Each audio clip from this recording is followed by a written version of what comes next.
Hey everyone.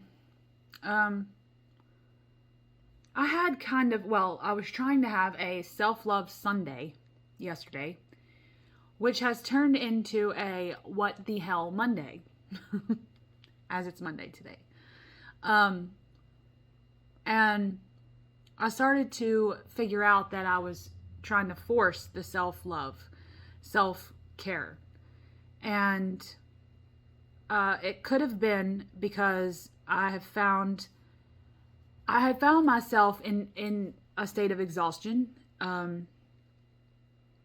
preparing for like visitors at my house, and I, was just putting too much on my plate, like trying to, clean up certain things and stuff like that. And then I realized I was in a state of exhaustion that I needed to like actually stop and take care of self. And then I realized, all the resources that we have on self-love talk about broad picture things. Forgive yourself, da da da da da. I mean, it's not all bubble baths, And while I could tell myself and forgive myself for needing to go to my bedroom and take a nap for 20-25 minutes, I could forgive myself for that, because as we get into these states of doing things and then put ourselves in a state of exhaustion to the point of feeling almost guilty for needing to take those minutes for ourselves. And I've always been good at saying, okay, I need a minute. I need a nap, and I'll go take a nap, or I will go and take a bath, or I will say something along the lines of, okay, I'm getting in the bath now. Like, actually, communication is key with stuff like this, because you'll say, I'm going to get in the bath now. No one better knock on the bathroom door, and no one better need me in the next 5 minutes. And there can be so much guilt wrapped around that, but then there's so many other things that we feel guilty about that we don't even talk about. And again, these could be broad spectrum things that are in the spheres of self-love, but that don't necessarily get talked about. And then as I'm laying there, or upon waking from the nap, I'm laying there, and I have this rule that when I'm asleep, if it's avoidable, don't jar me awake. Let me come to consciousness as organically as possible. That's been my like household rule for years, and it's worked great. Because that's just how I have to process certain things, right? I have to process coming to a wakeful state in an organic way. I like to feel a little bit more organic about it. But I was on Pinterest as waking up, letting consciousness come to the forefront of my brain. And I was on Pinterest, and this happened to pop up. Now, we all know that our phones are mini robots, okay? They're hearing everything you say, And so I guess thinking about self-love and saying something to my partner about it, it just happened to, my phone picked up on that and was like, oh, we'll send you an ad for something on Pinterest, or something like that. But this post came up, and I'm going to read it to you. Okay, actually, it's 2 screenshots I took, but this one was cool. I took care of myself, and it wasn't beautiful. I took care of myself and looked at the overdue bills in the face, even though it hurt. I took care of myself and cried ugly through the therapy session. Made another appointment for next week. I put in the work and wrote all the bad memories in detail. I apologized to all the friends I didn't have the energy to talk to. I finally cut off all my dead ends and bought produce, slimly avoiding sustaining myself on barbecue chips and poetry.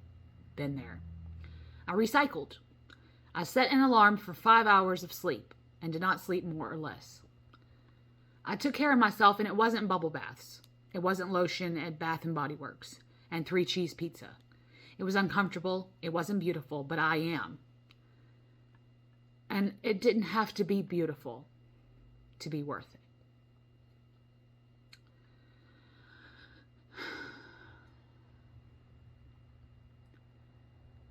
And I thought, how is this true? How is this right? That my thinking that by taking my 20-minute power nap was self-loving. When the fact that there was a water leak on our property where one of the pipes busted, right? And you have to dig it out. You have to dig out the pipe and fix the pipe, okay? And then a lot of the time you can't get the like reimbursed from the water company, right? For that extra water that's just been draining out into your yard for a week. You can't always get reimbursed for that. So, you ugly cry about stuff like this. That, stuff like a burst pipe, you can't control, right? And it's those aspects of things that you can't control, but you're still responsible for. You're still responsible for that bill, and you're still responsible for the fact that the pipe busted, don't have the money for the plumber, don't have money for the bill, but luckily, fortunately, my husband is a handyman and went out there and fixed the pipe so we wouldn't have this problem in the future, or in the near future. And we'll just have to, pay the bill as we can, right? But it's that moment that you realize, holy shit, something happened and I had no idea, but I'm still responsible for that. I still have to pay for that, right? And it's about acceptance in a way that you have to ugly cry through.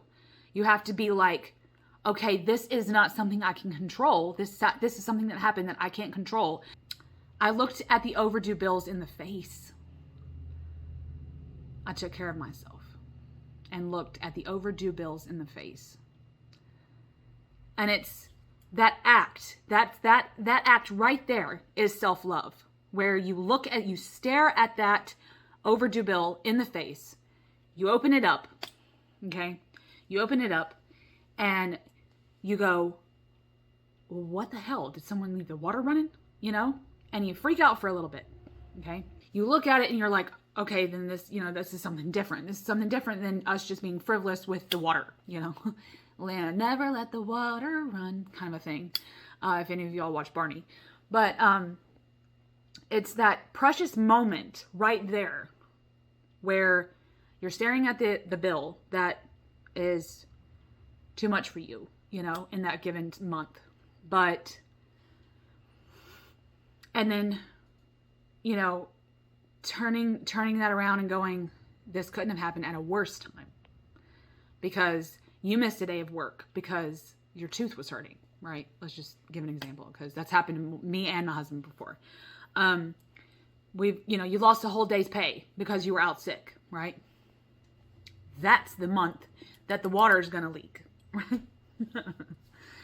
And it's in that moment that you could say, well, I could just throw a match on this motherfucker and watch it burn to the ground. Or I could make it happen, make it happen. And I think it's those moments that we stare at our problems in the face, especially the ones that we can't seem to control, because there are only there's only minuscule things that we can control. But like your attitude, okay, it's those moments where you don't have control that you have to think about the attitude you're going to put forth to the situation. And I think that making the decisions head on, no matter what the decision is, but making the decision head on, looking it in the face, that's an act of self-love. And then it says, I wrote all the bad memories in detail. Now, I believe that this could be in many forms. You can write down your bad memories in all kinds of ways. Like you could journal about it. You could write about it in terms of speaking it, like speaking it to a therapist. Cried ugly. this really got me too. Cried ugly through the therapy session. Okay. And there's already this taboo about crying in front of people. Okay. Or being emotional, sensitive in front of people. But you cry ugly, okay, ugly. To the point of, after it's all said and done, you're like, damn, that was intense and that was ugly and that's embarrassing, right? But then you cried ugly through this therapy session, but made another appointment for the following week. I made another appointment for next week. I'm going to come back, right? I'm going to shed the pride and the ego and say, I believe in this. I believe in the process. And believing in the process, I believe, is a form of self-love. I apologize to all the friends I didn't have the energy to talk to. But then the next line got me too. It says, I finally cut off all my dead ends. Now that could be hair. That could be actual hygiene. Okay. Need to take a page out of that book for sure. But it could also be talking about cutting off the people that aren't for you, that aren't. I apologize to all the friends I didn't have the energy to talk to, like the ones that I want to keep up with, but I didn't have the energy, right?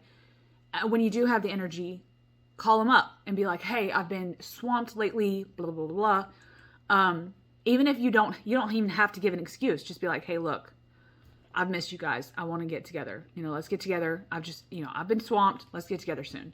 And leave it at that. You don't have to explain where you've been, what's been on your plate. You don't even have to do any of that. But if it's friends you actually do want to keep up with, then you make the effort, right?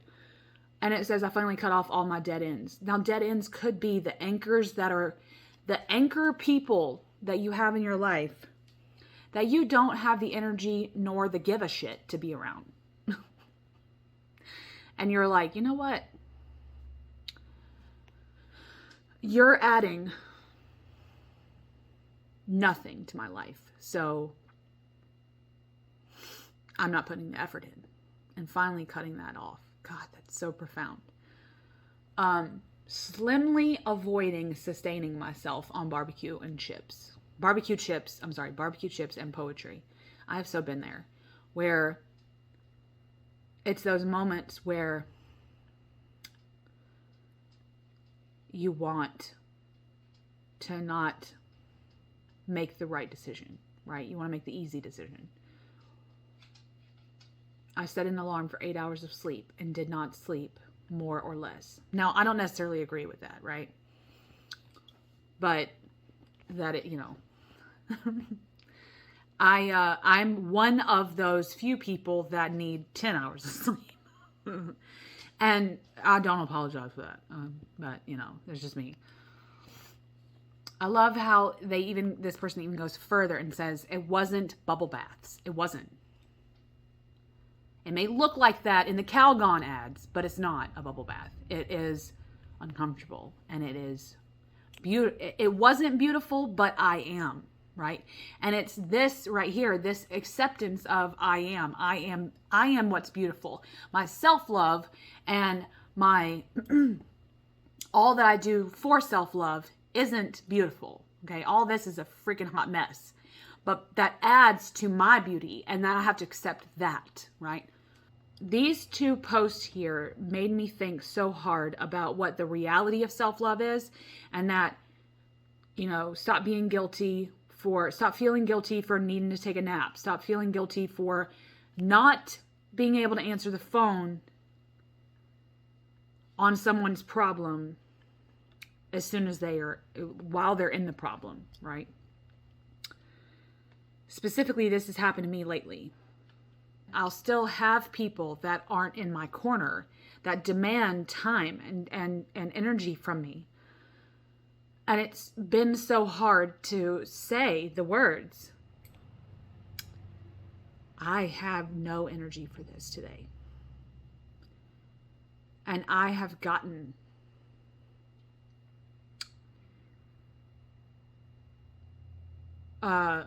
talked down to about that. And it took me awakening to some of that to I guess realize. But anyway, this poem is beautiful. I will leave it below. So what's the next one? Okay. This is another screenshot because before self-love becomes a liberation, it is first a burden. That's the first sentence. Before self-love becomes a liberation, it is first a burden. Well, there's the anger at who treated you poorly when you didn't know to ask for better treatment. It's the anger.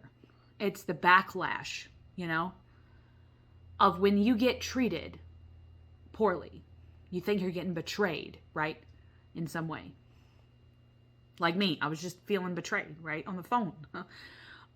It's like you become angry. You're like, what the fuck am I dealing with this for, right?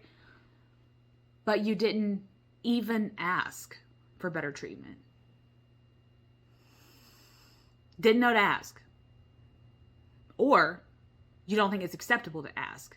Especially, like in my case, if it's a parental figure, you don't think you're allowed, right? You may think you're not allowed to become angry at this person or to ask to get treated better. So, the anger at yourself for what you have allowed. Yes. Because you get off the phone and you're like, why didn't I just say it? Why didn't I just say something? Why didn't I just say something? Why didn't I just be like, you know what? I'm having a shit day. I can't listen to you right now. Click.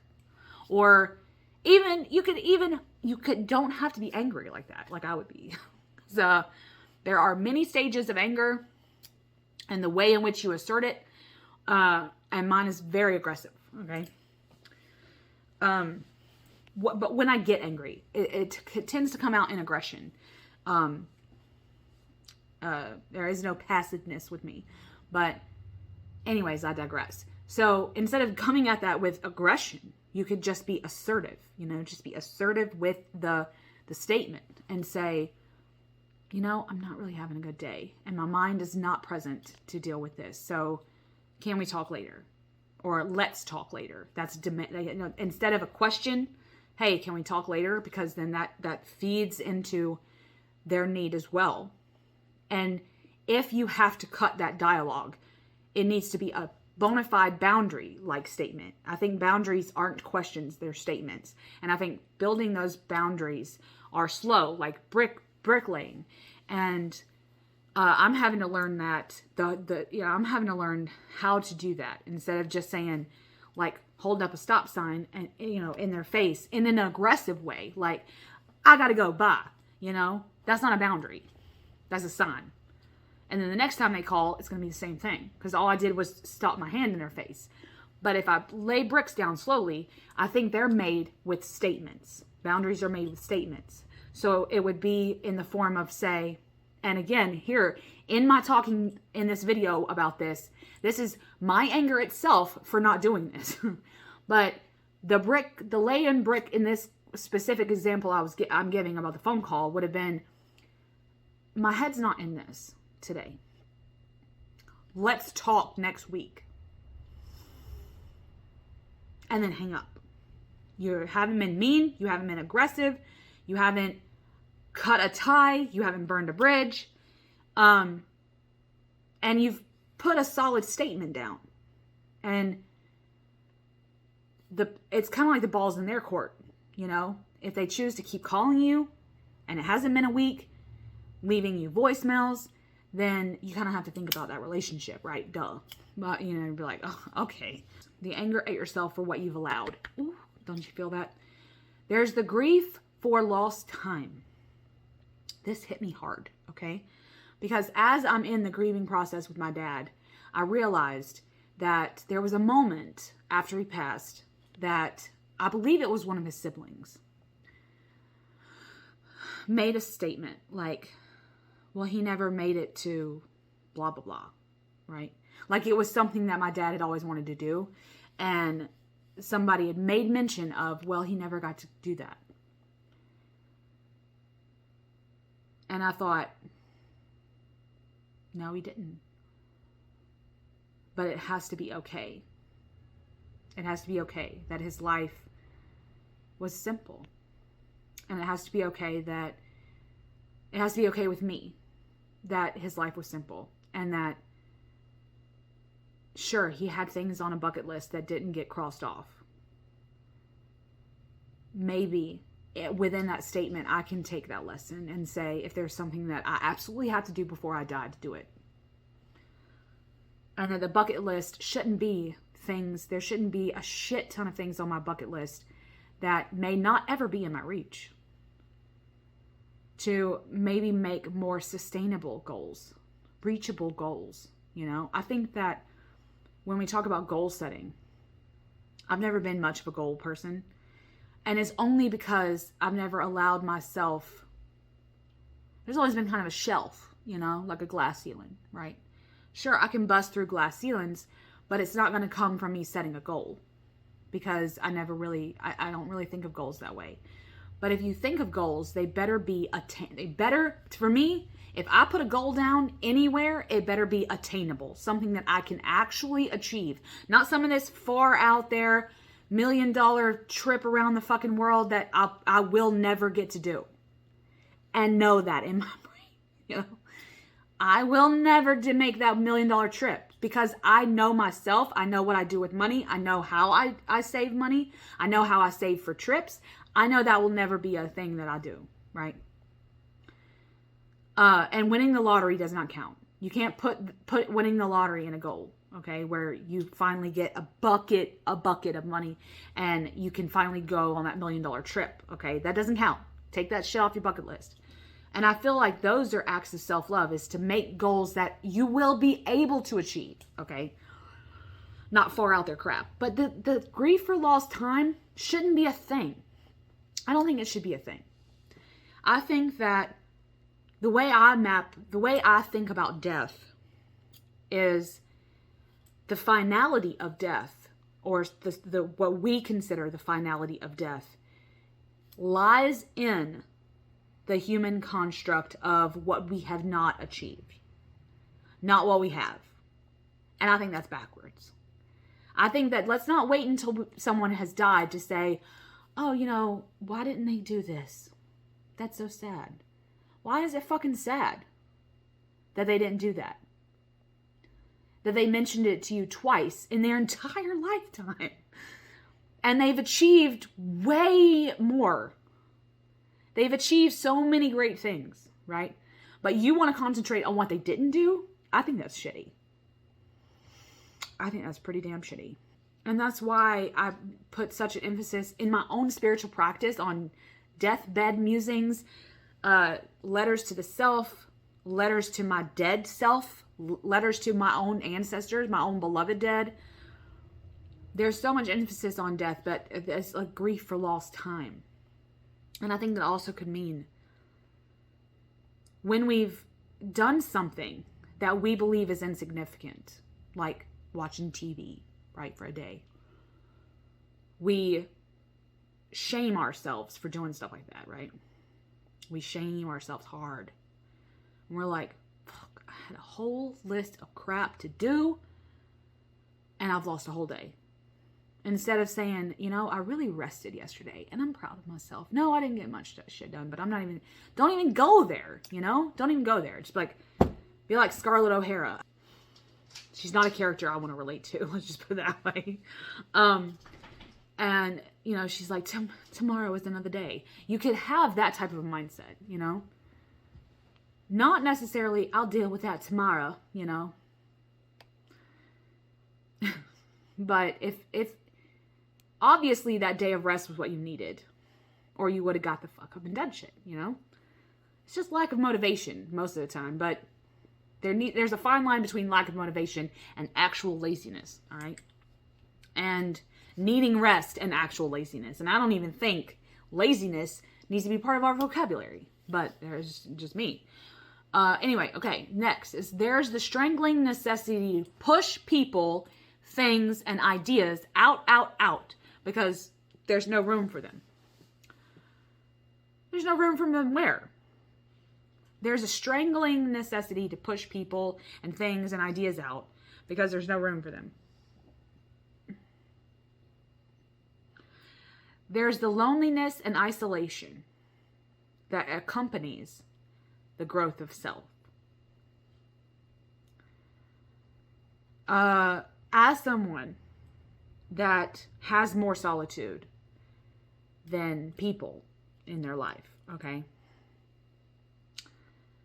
I will say that solitude doesn't beget loneliness. That loneliness comes from your need to... Loneliness comes from those times where you've needed people and you didn't have people, okay? In my opinion. That's my opinion. And isolation is where you've had people and you needed to be isolated. And it's about knowing when you need to isolate and when you need people.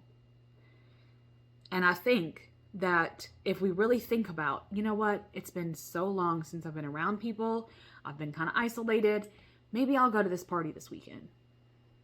And when I start to feel a little, ooh, I'll leave.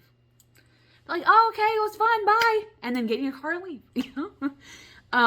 Not that hard. But there's like every single thing we do in life is just about a balance. So let me keep going. There's the new boundary lines, laying the bricks, the new range of the word no. Now, while this may say that the word no has a range, no is a complete sentence. There's a period after it. There's nothing needs to be said after that, okay? And it needs to be okay. The opening of eyes that would rather be shut. This speaks to shadow work for me. That act of self-love, okay? That's actually a pure essence for me. A pure essence sign of self-love is those moments that your mind's eye is telling you something and you're like, I can't. And it's just about having that little bitty perception open and going. And it's like those overdue bills. You face it head on. You don't have to have both eyes open. You could be like this, you know, could be a little scared, be a little tough, but that's still head on. I still consider that head on. Shit. The terrifying realization that love isn't synonymous with joy. Damn straight. It's synonymous with growth. That's what this says. That's the next thing it says. Love isn't synonymous with joy. There's a range. There's more of a range with the word love than there is with the word no, let me tell you, in my opinion. But it is synonymous with growth. It's synonymous with what you are going to... love, in my opinion, is the relationship between give and take. Okay? And growth, here we go again, isn't bliss. It never was. It was a lie that said love would be white teeth smiles on beaches. Growth isn't bliss. It never was. It was a lie that said love would be white teeth smiles on beaches. That we were indoctrinated to know we were indoctrinated into thinking what love was, but that ain't what love is, okay? It's a lie. That bliss, the bliss of love is a lie, I'll say. The pinnacle of self-love is endless ecstasy. It's not endless ecstasy. That's true. It is a heartbreaking process of undoing the life your unloved self built. Holy shit. Wait till you read the last part of this. Brick by unworthy brick. Woo! It is a heartbreaking process of undoing the life your unloved self built. Brick by unworthy brick. There's a quote, I think it's by Alden, that says, love your crooked neighbor with your own crooked soul. Love your crooked neighbor with your own crooked soul. That's self-love right there.